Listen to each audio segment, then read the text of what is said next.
नमस्कार दोस्तों, कैसे हो आप सब लोग। आज इस वीडियो में हम बात करेंगे नक्सीर के बारे में, यानी कि नोज़ ब्लीडिंग के बारे में। तो आयुर्वेद में इसको रक्तपित्त कहा गया है। जब हमारा पित्त दोष बढ़ जाता है और रक्त में जाके यानी खून में जाके मिल जाता है, तो वह धीरे धीरे खून को भी जलाना शुरू कर देता है, हमारे खून को गंदा कर देता है, हमारे खून में विकृति ला देता है। और जब वह खून में विकृति ला देता है, रक्त में जब दोष आ जाता है, तब जो हमारे शरीर के 9 द्वार हैं उनसे वहाँ से रक्त निकलना शुरू हो जाता है।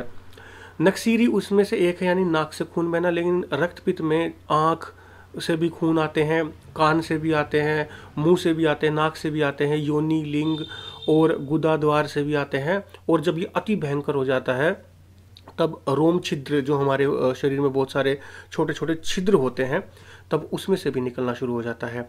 तो इस वीडियो में नक्सीर के बारे में बताऊंगा कि नाक से जब खून निकलता है उसके लिए आप क्या कर सकते हैं। तो सबसे पहले कारणों की अगर बात करें, तो आपने बहुत सारा पित्त वर्धक चीज़ें खाई होंगी, यानी कि बहुत जो गर्म चीज़ें होंगी, जो शरीर में जलन उत्पन्न करने वाली होंगी, या फिर चाट पकौड़ी, जंक फूड आदि, या फिर लहसुन, अदरक, प्याज और नॉनवेज आदि, इनका बहुत अधिक सेवन करा होगा आपने। बहुत ज़्यादा धूप में घूमना, बहुत ज़्यादा मैथुन करना, बहुत ज़्यादा परिश्रम करना, हद से ज़्यादा परिश्रम कर लेना, मतलब किसी भी चीज़ की अधिकता आपने करी होगी, तो आपके ये चीज़ शुरू हुई होगी। और सबसे इसका जो मुख्य कारण है वह है हाई बीपी। अगर आपके हाई बीपी अगर रहता है तो भी आपके नक्सीरी आएगी। अक्सर देखा गया है जिनको नक्सीरी आती है बड़ों में, छोटे बच्चों की अलग बात है। छोटे बच्चे कई बार प्रेयर में धूप वगैरह में खड़े रहते हैं तो नक्सीरी आ जाती है, या स्कूल से धूप में आते हैं तब भी नक्सीरी आ जाती है। लेकिन जो बड़े लोग होते हैं उनके अगर नक्सीरी आती है तो ज़्यादातर मुख्यतः कारण होता है हाई बीपी। और वो हाई बीपी उनके इसी वजह से होता है, पित्त दोष बढ़ने की वजह से, जो कुछ वो ऐसी चीज़ खाते हैं जिसकी वजह से उनके हाई बीपी होता है। तो यह इसके मुख्यतः जो होते हैं वह कारण होते हैं, जिसके चलते आगे चलकर नाक से रक्त बहने लग जाता है। और यह रक्त कई बार इतना बहता है कि मतलब किसी ने ठुट्टी खोल दी हो जैसे, उसके अंदर गांठें भी निकलेंगी और तरह तरह की मतलब अजीब अजीब गंदा सा खून निकलेगा, काला काला सा खून निकलेगा। तो यह सब इसके लक्षण होते हैं। कईयों को भी बहुत ज़्यादा हो जाते हैं, छोटे बच्चों को थोड़ा होता है। तो इसके लिए अब आप उपाय क्या कर सकते हैं। अगर किसी के रक्त, अगर किसी बड़े बच्चे के या फिर किसी जो बड़े व्यक्ति हैं उनके अगर रक्त चलना शुरू हुआ हो, छोटे बच्चे भी, उनके लिए भी यह उपाय आप कर सकते हैं। तो सबसे पहले जो गंदा रक्त होता है, अगर वह जो पुरुष है या महिला जो भी है, अगर वह हट्टा कट्टा नौजवान है, वृद्ध ना हो, तो उसके रक्त को जो गंदा गंदा काला काला खून है उसको आप रोके ना, उसको निकलने दीजिए और उसको अंदर ना लें, अंदर ना ले जाएं। जैसे कई लोग ऐसे करके और सारा रक्त अंदर पी लेते हैं, वह सब ना करें। जो गंदा खून है उसको आप रोक कर न रखें, उसको बाहर निकल जाने दीजिए। उसके अलावा जब वो थोड़ा निकल जाए तो थोड़ी देर के लिए खून रुक जाता है। ऐसा नहीं है कि एक बार निकलने लगा तो कंटिन्यूसली निकलता ही रहेगा, यह थोड़ी थोड़ी देर में निकलता रहता है। तो जब वह निकल जाए तब उसके बाद आपको क्रिया करनी शुरू करनी चाहिए। आप ठंडे पानी से अपने सर को धो सकते हैं, यहाँ पे आप आइस मसाज कर सकते हैं। उसके अलावा जो सबसे रामबाण इसके अंदर है वह है पीपल के पत्तों का रस। आप बार बार में कुछ कुछ देरी में, आधे आधे घंटे के करीब आप पीपल के पत्तों का रस निकाल लीजिए और उसमें 2-2 3-3 बूंद आप नाक में, जिस नाक से भी रक्त बह रहा हो उस नाक में आप डाल लीजिए। तो कुछ ही देर में आपके रक्त बहना बंद हो जाएगा। लेकिन यह स्थायी उपचार है, आप इसका सहायक उपचार की तरह यूज़ करें। डॉक्टर के जाना दिखाना बहुत आवश्यक है, क्योंकि अगर आपका हाई बीपी होगा तो वह नक्सीरी आपकी बंद नहीं होगी। तो यह आप सहायक उपचार कर सकते हैं। जब तक आप डॉक्टर जाएं आप उसमें रस डाल सकते हैं उस टाइम पे, या किसी को रात को यह प्रॉब्लम हो गई तो वह, अगर किसी को लगता है मेरी यह प्रॉब्लम हो गई और आगे भी कभी हो सकती है, तो वह पीपल के पत्ते अपने रखें। इसके अलावा अगर आपको पता है कि यह प्रॉब्लम हो गई और मेरा इलाज भी चल रहा है डॉक्टर के यहाँ पे, और आप घर पे दवाइयाँ खा रहे हैं, तो भी आप पीपल के पत्ते ला के रख सकते हैं। उनका रस आप एक डिब्बी में रख सकते हैं। जो आई ड्रॉप्स होती है उसको, उसकी आई ड्रॉप्स की निकाल कर सारा दवा, और उसके अंदर आप पीपल का पत्ते का रस डाल लीजिए, उसको अच्छे से धो के, तो भी आप उसे ड्रॉप कर सकते हैं। इसके अलावा प्याज का रस डाल सकते हैं। अगर पीपल के पत्तों का रस ना मिले तो प्याज का रस डाल दीजिए, या फिर हरड़ का चूर्ण ले आइए आप। हरड़ का चूर्ण लगभग 1 चम्मच लेके उसके अंदर 2 चम्मच आप शहद मिला लीजिए। उसका सेवन भी करना है आपको। और उसके अलावा थोड़ी सी हरड़ लेकर थोड़े से पानी में मिला लीजिए और उस हरड़ की 2 से 3 बूंद आपको हर आधे 1 घंटे के अंदर अपनी नाक में डालना है, तो भी रक्त बंद हो जाएगा। इसके अलावा फिटकड़ी ले लीजिए आप, फिटकड़ी को पानी में अच्छे से घोलकर नथुनों के बाहर बाहर ऐसे ऐसे लगा लीजिए और 2-3 बूंद अंदर भी टपका लीजिए, तो भी आपका रक्त बहना बंद हो जाएगा। उसके अलावा 1 चुटकी फिटकड़ी आपको दूध के साथ सेवन करना है, तो शरीर में कहीं से भी अगर रक्त बहना शुरू हो रहा हो तो भी रक्त बहना बंद हो जाता है। इसके अलावा अब आपका जैसे मान लो उपचार चल रहा है, तो उसके साथ साथ आप क्या कर सकते हैं, तो उसके लिए आप रात को त्रिफला चूर्ण का सेवन जरूर करें, ठीक है, क्योंकि यह आपके पेट को साफ भी करता है और यह जहाँ कहीं पे भी घाव आदि हो रहा हो अंदरूनी, तो वहाँ की ब्लीडिंग को भी रोकता है। इसके अलावा दिन में 1 से 2 बार अर्जुन की छाल का काढ़ा दूध में बनाकर पिएं। कैसे? आधा गिलास लगभग करीब आपको दूध लेना है, या 1 गिलास जितना भी आप दूध पीते हो उसके अंदर आधा गिलास पानी और मिला लें। सपोज 1 गिलास दूध पीते हैं तो 1 गिलास दूध, 1 चम्मच अर्जुन की छाल का चूर्ण और लगभग आधी चम्मच आप देशी मिश्री मिला लीजिए और उसके अंदर आधा गिलास पानी डाल दीजिए, उसको उबालिए।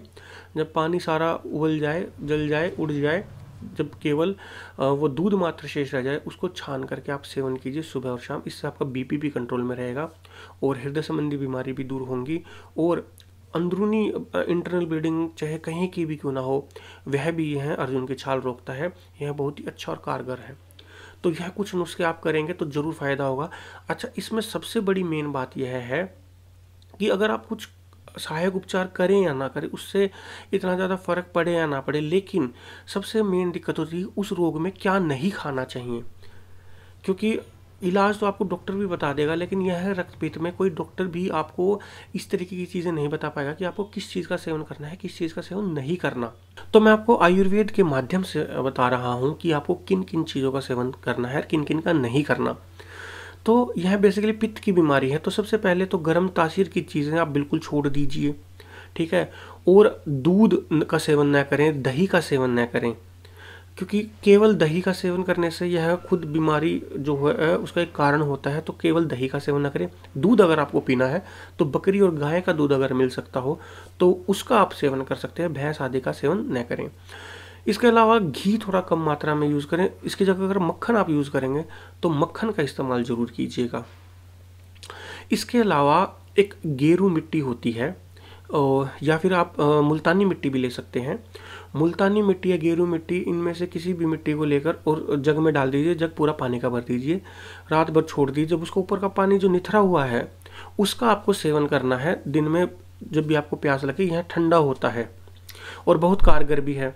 और इसके अलावा दही का अगर आपको सेवन करना है तो दही का अधबिलोई दही का सेवन गाँवों में करवाते हैं और उसके अंदर थोड़ी सी देशी मिश्री मिला लीजिएगा, फिर उसकी तासीर ठंडी हो जाती है।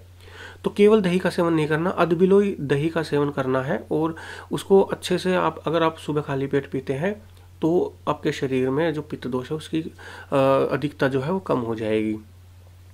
इसके अलावा आलू, बैंगन आदि इनका सेवन न करें। परमल आदि का सेवन आप कर सकते हैं, चावल आदि आप खा सकते हैं, दालों का सेवन आप कर सकते हैं, आप खिचड़ी, दलिया आदि इनका सेवन कर सकते हैं, यह भी काफ़ी फ़ायदेमंद है। और जब तक आपको अगर मान लो बाई चांस ब्लीडिंग हो रही है तो आप ज़्यादा भारी चीज़ें या देर से पचने वाली ऐसी चीज़ें ना खाएं जिनकी वजह से आपके शरीर में पाचन क्रिया में भी दिक्कत आए, तो ऐसी चीज़ों का भी सेवन आप न करें।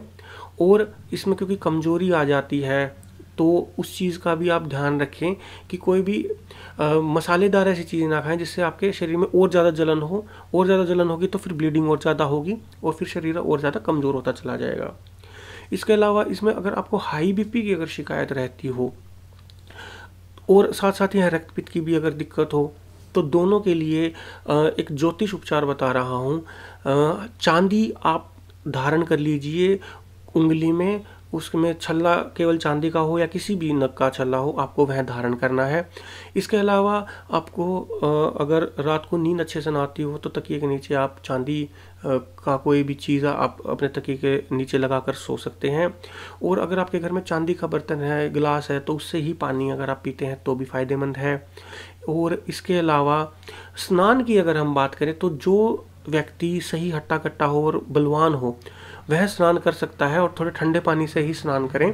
और जो वृद्ध हो और या फिर जो बालक हो उनको ऐसे में स्नान नहीं करना चाहिए, वो अवॉइड ही करें। और फिर भी अगर कोई ऐसी इमरजेंसी कि नहीं नहाना तो ज़रूरी है, तो पहले उस पानी को अच्छे से उबाल लीजिए, फिर जब वो ठंडा हो जाए तब उसके बाद उनका स्नान करवा दीजिए।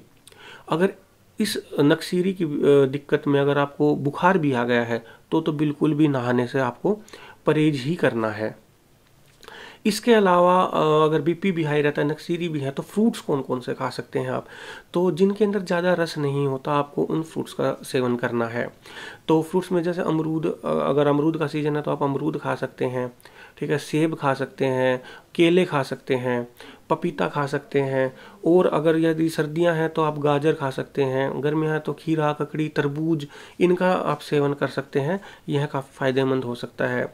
सब्जियों में घिया और टिंडे और जो हरी पत्तेदार सब्जियां होती हैं, रक्तवर्धक भी होती हैं, उनका आप सेवन करिए, तो यह भी बहुत ज़्यादा आपके फ़ायदा करता है। और इसके अलावा आयुर्वेद में दिया गया है कि अगर किसी के रक्तपित्त की दिक्कत सही नहीं हो रही है, हर साल, हर 2 महीने 3 महीने में हर साल हो रही है, तो उसको घी और शहद का दान करते रहना चाहिए। इससे रक्तपित्त से आपको निजात मिल जाती है। तो मैं आशा करता हूँ मेरे द्वारा दी गई जानकारी आपको अच्छी लगी होगी। अगर आपको यह वीडियो अच्छी लगी तो इस वीडियो को लाइक एंड शेयर कीजिएगा।